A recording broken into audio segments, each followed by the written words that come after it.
Hi అండి.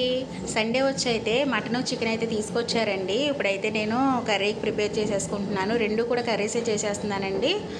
ఇప్పుడైతే mutton కర్రీకి నేను ఉల్లిపాయలైతే ఒక 4 ఉల్లిపాయలైతే కోసానండి. చిన్న చిన్నవైతే 4 ఉల్లిపాయలైతే కట్ చేసి పెట్టుకున్నాను. అవైతే ఒక గుప్పుడు దీంట్లోకి, ఒక గుప్పుడు దాంట్లోకి అయితే వేసేసుకొని, దాంట్లో ఒక 2 పచ్చిమిర్చి, దీంట్లో ఒక 2 పచ్చిమిర్చి అయితే వేసేసి, ఫస్ట్ అయితే ఆయిల్లోనూ నేను కొంచెం పసుపు అయితే వేసుకున్నానండి ఆయిల్లోనూ. మనకి కర్రీ కలర్ చాలా బాగుంటుందన్నమాట అలా చేసుకుంటే.